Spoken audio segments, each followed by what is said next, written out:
एक 3 साल का बच्चा आज से 2 माह पहले इसी कब्र में से निकाल लिया जाता है। ये वो शख्स है, सुबह आता है, रात भर यहाँ पर अपने बेटे की गुमशुदा लाश की तलाश में रोता बिलबिलाता रहता है। इसकी लाश को चुरा लिया गया। कौन भेड़िया था वो? कौन से अस्पताल में बेचा गया? मुझे एडमन यहाँ तक कहता रहा यहाँ जानवर हैं, कुत्ते हैं, बिज्जू हैं, वो ले गए, लेकिन सर यहाँ बिज्जू एडमन कहता रहा, उसे शर्म नहीं आई कि बाप को क्या कह रहा है? वो मुझे यही टॉर्चर करता रहा कि भाई ये जानवर ले गए। ये जानवर नहीं, ये इंसान नुमा बिज्जू, इंसान नुमा जानवर, इंसान नुमा न्योला लेके गया मेरे बच्चे को निकाल के। लियाकत कहता पाए ने मैं किसी और दी कब्र चो लाश कढ़ के ए कब्र च पा दिया ते तुसी अपने भरा नूं मुतमईन कर लो कि ये लियाकत सिक्योरिटी गार्ड की बात है। ये आलम है, ये हाल है हमारे बच्चों का। प्रोग्राम क्राइम रिपोर्टर, मेरा नाम यासिर शमून खान है। बड़ा रंजीदा हूं, बहुत दुख में हूं, तकलीफ में हूं। 3 माह का मोहम्मद अली वल्द अब्दुर्रहमान मियानी साहब कब्रिस्तान की आगोश में चला जाता है और ये जमीन भी उसे सोने नहीं देती। मर के भी चैन ना पाया तो किधर जाएंगे? एक 3 साल का बच्चा आज से 2 माह पहले इसी कब्र में से निकाल लिया जाता है। होश रुबा तस्वीरें देखने के बाद कलेजा मुंह को आ जाता है। ओहो मोहम्मद अली, मैं तुम्हारे वालिदैन के दुख का मदावा तो नहीं कर सकता, लेकिन उनके दुख की आवाज को वतन अजीज पाकिस्तान की कुरिया बकुरिया कूब बकूब फैला जरूर सकता हूं। आओ आज मैं दिखाऊं पूरी दुनिया को कि मोहम्मद अली का बाप किस तरह गम में निढाल है। आओ देखो, ये वो शख्स है, सुबह आता है, रात भर यहाँ पर अपने बेटे की गुमशुदा लाश की तलाश में रोता बिलबिलाता रहता है। कोई कान धरने के लिए तैयार ही नहीं। सैकड़ों प्रोग्राम, सैकड़ों तज्जिए। और आप लोगों को अतर के साथ लाहौर धोने की फिक्र पड़ी हुई है। इसको तो मुश्कपूर भी लगाया गया था, इसकी लाश को चुरा लिया गया। कौन भेड़िया था वो? कौन से अस्पताल में बेचा गया? क्या पुलिस इसकी निशानदेही कर सकी? उसको तलाश कर सकी? क्या अब्दुर्रहमान के अंदर उबलने वाला जो तूफान है उसको कोई समझ सका? बाप की इज्जत बाप की ताजीम, बाप की इज्जत बाप की ताजीम, बाप की इज्जत बाप की ताजीम।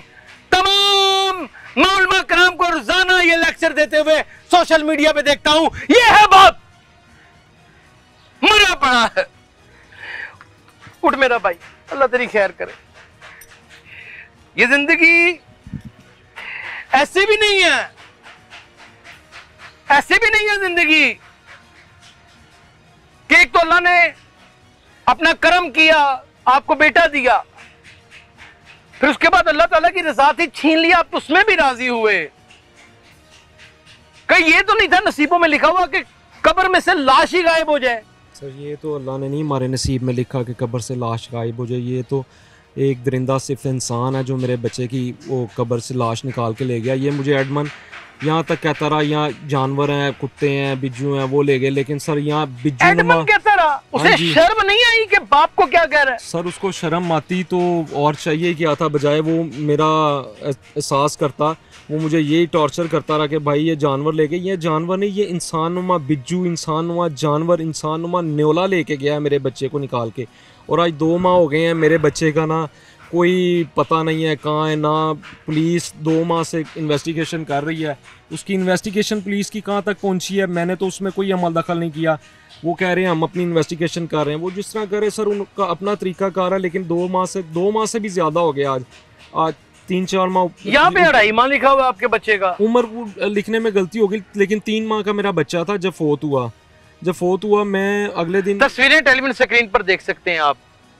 मैं उन कफन जो बगैर लाश के पड़ा है उसकी तस्वीरें डिजिटल मीडिया पे नहीं दिखा सकता क्योंकि अलाउ नहीं करता। चल कोशिश करूंगा कि धुंधली करके दिखा सकूं आपको। सर मेरा जिस दिन बेटा फोत हुआ ना, मैं उससे अगले दिन तो कब्रिस्तान नहीं आ सका। मैं उससे अगले दिन इतवार की रात को मैंने दफनाया है। मंगल वाले दिन मैं तकरीबन 3:30 बजे मैं कब्रिस्तान आया हूँ। तो ये कॉर्नर से कब्र ना खुली हुई थी और कफन मेरे बच्चे का यहाँ बाहर पड़ा हुआ था। मैंने यहाँ शोर मचाया, ये पास दरबार है, उस पर ये गोरकन मजदूर जो भी बंदे काम कर रहे थे वो मेरे पास आए। मैंने कहा यार ये मेरा मामला हो गया, देखो कफन बाहर है, मेरा बच्चा अंदर, कफन बाहर है, बच्चा अंदर मौजूद नहीं है। उनमें से एक बंदे ने फौरन कफन उठाया, कफन उठा के कब्र में डाल दिया, आनन फानन उसने सारा काम किया। मैंने कहा यार हाथ डाल के देखो मेरा बच्चा कब्र के अंदर मौजूद है कि नहीं। कहता पाइन सानू हथ मारन की इजाजत नहीं। अगर तेनू हथ मारन की इजाजत नहीं, तू कफन चुक के कब्र दे विच पा के उत्तों सीमेंट क्यों ले करता? वो भी तो कफन डाला ना हाथ डाल के। जी जी। तो सर वो बस आनन फानन उन्होंने कब्र जो है वो सीमेंट लगा के लेप कर दी। लेप करने के बाद मैं यहाँ बैठा था, मैंने कहा जिस बंदे ने मेरे बच्चे की कब्र बनाई है ना उसको बुला के लाओ। और कब्र सर आप देखेंगे तो आपको मैं सारी फुटेज दूंगा, तो आप देखें। मैंने वो फुटेज देखी है, मेरा तो कलेजा मुंह को आता है। मैं तो खुद एक बाप हूँ, मैं बड़ा परेशान हूँ इस मामले। सर 1 फीट गहरी कब्र है, और कब्र आप ये जगह देखें, ये कब्र इस जगह से भी ऊपर थी, स्लैब इस जगह से ऊपर थी। इनका कोई प्री प्लान था कि कब्र को इस तरह बना के तो बच्चा आराम से कोई जिसने निकालना है वो निकाल के ले जाए। ये इसमें इंतजामिया भी मुलविस है, ये गोरकन और सिक्योरिटी। एक और आपको बात बताता जाऊँ, जब मैं यहाँ आया मैंने सारी सिचुएशन देखी ना, मैंने यहाँ शोर मचाया थोड़ा, मैंने अपने एक दोस्त को कॉल की, मैंने कहा भाई ये मेरे साथ मामला हो गया। उसने कहा 15 पे कॉल करो, मैं भी आता हूँ। जब वो मेरे पास आया ना तो यहाँ सिक्योरिटी गार्ड है लियाकत, उसने साइड पे लेके चला गया। उसने कहा बच्चे की लाश अगर तुम्हारे पास है, तुम्हें पता है कहाँ है, तो हमें दे दो, हम सारा वाकया जो खत्म कर देंगे। किसको कहते हैं? सिक्योरिटी गार्ड लियाकत को। लियाकत कहता पाए ने मैं किसी और दी कब्र चो लाश कढ़ के ए कब्र च पा दिया ते तुसी अपने भरा नु मुतमईन कर लो कि ये लियाकत सिक्योरिटी गार्ड की बात है। ये सिक्योरिटी गार्ड की वो गिरफ्तार है लियाकत इस वक्त। मुझे आप कहें मैं कसम खा के भी ये बात कर सकता हूं। किसी और दी कबर ਦੇ ਵਿੱਚੋਂ कोई और लाश ਕੱਢ के पा दवा दे तुसी मुतमईन हो जाओगे, मुतमईन अपने भरा नु करा लोगे, केस खत्म कर लोगे। ये लियाकत के अल्फाज हैं भाईजान। चलो मेरा बच्चा तो निकाल के ले गया, वो किसका बच्चा निकाल के लाएगा, वो कहां से लाएगा? यानी कि यहाँ पे ये रूटीन है सर, यहाँ रूटीन है। जो शख्स इसकी भरपाई इस तरीके से कर पा रहा है नाजरीन, कि वो कह रहा है इनके दोस्त को कि बच्चा किसी और का निकाल के इस कब्र में डाल दूं, आप अपने भाई को मुतमईन कर लेंगे। आप अंदाजा करें, आपने एफआईआर कटवा दी। एफआईआर में किसे किसे नामजद किया? सर स्टार्ट में तो मैंने किसी को नामजद नहीं किया। इन्होंने कहा था, हम एडमन साहब ने कहा था मैं भी यहाँ ढूंढ रहा हूँ बच्चा आपका, यहीं कहीं से मिल जाएगा, कोई जानवर ले गया। 2 महीने से तो मेरा बच्चा नहीं मिला। फिर मैंने इनको नामजद किया 5 लोगों को। 2 एडमन के इंचार्ज हैं, वो एडमन को जिस दिन मैं यहाँ आया मेरे बच्चे की कब्र खुली, कफन बाहर, मैंने सारा देखा। आपने किया? हाँ जी, मैंने उसको कॉल करके कहा सर मेरा यहाँ इंसिडेंट हो गया, आप मेरे पास आए। मुझे कहता है ठीक है मैं आ रहा हूँ। मैंने दोबारा उसको कॉल की आधे पौने घंटे बाद। मैं कहा सर जिस बंदों ने मेरे बच्चे की कब्र खोदी है वो नहीं आ रहे, मैं लिहाजा आप पे भी पर्चा करा दूंगा। मुझे कहता आपसे जो होता है आप कर लें। मैंने उसको फिर आधे ओका हो गया आगे। हाँ जी। फिर मैंने उसको आधे पौने घंटे बाद दोबारा कॉल की, उसी दिन नंबर ऑफ, और मुसलसल नंबर ऑफ उसका जाता रहा। मैं फिर यहाँ बैठा रहा, मैंने सारा वकूआ 15 पे पुलिस भी आ गई, इनसे ये सारी जो अभी मैंने आपको बात बताई है वो किसी और का बच्चा वो भी। और उसके बाद मैं यहाँ इन्वेस्टिगेशन करता रहा हूँ, मुझे पता लगा इस अहाता में, अहाता सिरकी बांध ये कहलाता है, यहाँ 65-70 लोग काम करने वाले हैं। सर किसी के पास सरकारी कार्ड नहीं है। नहीं, वो सारे ठेकेदार हैं, सारे कब्जा ग्रुप हैं। सारे ठेकेदार कैसे हो गए? यहाँ 3-4 गोरकन है, बाकी जो 65-70 लोग हैं बगैर तनख्वाह के काम करते हैं। बगैर वो लोगों से दिहाड़ियां लगाते हैं, लोगों के बच्चे गायब करते हैं, लोगों की लाशें गायब करते हैं, उनके कफन चोरी करते हैं। यही तो मेरा कहना ना, जो बच्चियों के साथ इस्मत जरी लाशों के साथ करते हैं, और डूब के मर जाओ तुम लोग। सर ये जो 65-70 लोग हैं ये कहाँ से पैसे कमाते हैं? कब्रिस्तान में सारा दिन यहाँ मौजूद होते हैं। मेरे बच्चे की लाश बेची, इन्होंने ही बेची होगी ना, यही लोग हैं। सर मैं यहाँ से एक दरख्त की टहनी तोड़ के नहीं लेके जा सकता, मेरे पे पर्चा है। आप देखें 65-70 लोग ये कब्रों के साथ छेड़खानी करते हैं, ये जिसकी मर्जी कब्र खोद के जो मर्जी कर ले। ये कब्र किसने कंप्लीट की जब ये खुद चुकी थी? सर जब ये कब्र कुशाई की गई ना, कब्र की हालत बड़ी गैर थी। तब तक मेरे घर में किसी को कब्र की हालत गैर क्या थी? कब्र कुशाई की गई ना, सारी कब्र खोली। पहले तो एक साइड से खुली थी ना, फिर सारी खोली तो क्या हुआ?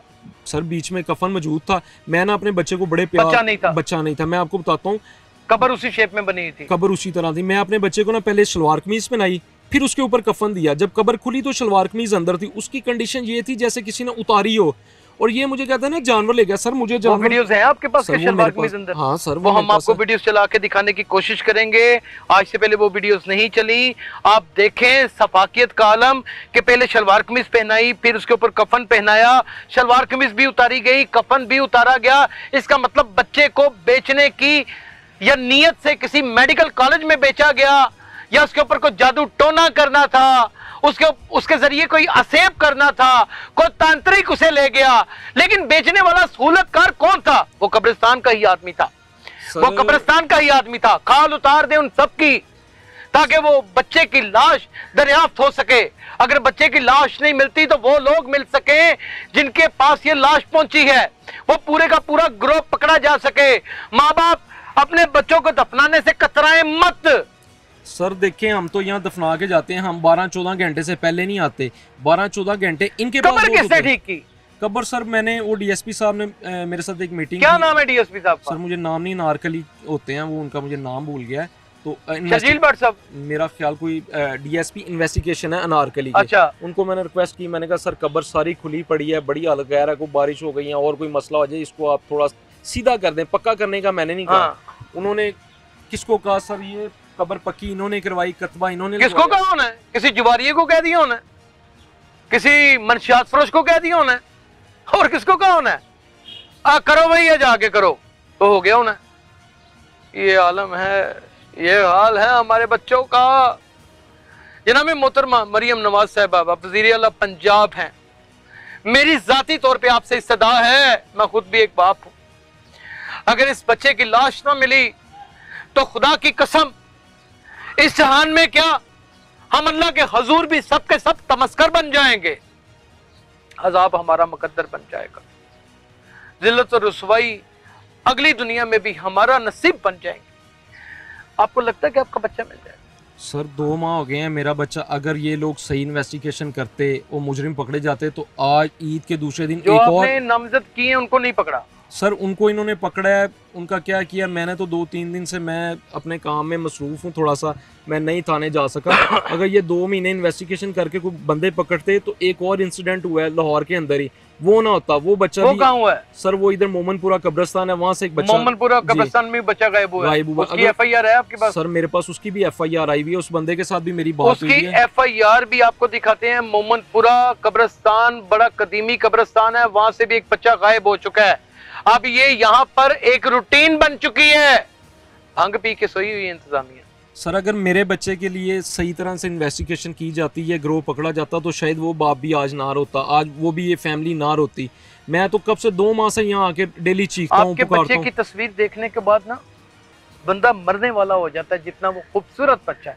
एक तो वो इतनी छोटी उम्र में अल्लाह ताला की रहमत में चला गया, लेकिन ये रहमत थी, ये कैसी रहमत थी कि इस कब्र में से, रहमत में से उठा करके ले गए। सर मैं आपको एक बात बताता हूँ कि मुझे कोई प्रॉब्लम, फिजिकली कोई प्रॉब्लम नहीं थी। जब से मेरे बच्चे को कब्र से निकाला, यकीन करें आप, मुझे अभी हॉस्पिटल ले जाए, मेरे दिल में आज भी पेन हो रही है, तकलीफ में रहता हूँ मैं, मुझे रात को सुकून नहीं मिलता। सारा सारा दिन यहाँ बैठे रहते हैं? सर मैं बैठा रहता हूँ। मैं तो अपने बच्चे के लिए यहाँ खड़ा होकर दुआ भी नहीं कर सकता, मेरा बच्चा कब्र में नहीं है। ये आपको यहाँ के गोरकन बताएंगे। ये लफ्ज़ सुने, मैं अपने बच्चे के लिए यहाँ खड़ा होकर दुआ भी नहीं कर सकता, मेरा बच्चा कब्र में नहीं है। तसव्वुर भी नहीं कर सकता कि मेरा बच्चा इस दुनिया से चला जाए, और अगर चला ही जाए, अल्लाह सब्र दे ही दे, तो कब्र में से भी निकाल लिया जाए। माँ का क्या हाल है? सर वालदा को तो पहले नहीं था पता, मेरे पास एफआईआर की कॉपी वगैरह थी, मैं उसकी ना डेथ सर्टिफिकेट के लिए मैं सारी फाइल रखी हुई थी। उसकी वालदा ने अचानक वो देखी, उसने पढ़ ली, तो मुझे उसने कहा कि यार ये आपने मुझे बताया नहीं। वालदा की कंडीशन शुरू में ऐसी थी, जब तक मैंने उसको नहीं ना था बताया, मुझे रोज़ कहती मैं परेशान हूँ, मुझे कोई तकलीफ़ है, तो मैं टेंशन में उसके हाथ कांपते थे जब तक मैंने उसको नहीं बताया था। जब उसको पता चला उसके बाद काफ़ी हालत उसकी गैर हो गई। अब शुक्र अल्लाह का वो स्टेबल है। तो सर वो चले जाती तो पीछे बच्चों को किसने संभालना था? अब मेरा बच्चा दुनिया से चला गया, मैंने उसको बड़े अच्छे तरीके से समझाया, सब्र की तलकीन की कि सब्र करो, अल्लाह पाक और देगा। लेकिन जब अगला जो इंसिडेंट हो गया सर, मैं तो परेशान था, मैं उसको कैसे बताऊँ। अल्लाह ताला की तरफ से वो ऐसा बन गया कि उसको पता चल गया, लेकिन मेरे में हिम्मत नहीं थी कि मैं उसको बताऊँ, मैं तकलीफ़ में था।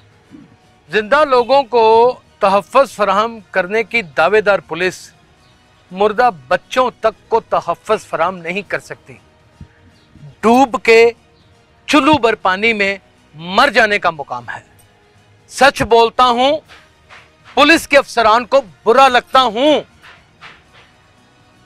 वो सब कुछ दिखाता हूं जो रियलिटी पर बेस है, चुपता हूं, रिड़कता हूं उनकी आंखों में। और मैं क्राइम रिपोर्टर हूं। हर वो चीज जो नेचर के साथ भी धोखा कर जाए, जो फितरत के साथ भी धोखा कर जाए, जो कुदरत के साथ भी फरेब कर जाए, जो अवामुल नास को तड़पने पर मजबूर कर जाए, उसे जुल्म कहते हैं। और जुल्म की आवाज ये क्राइम रिपोर्टर ही बनेगा। जो जो करना है कर लो मेरा।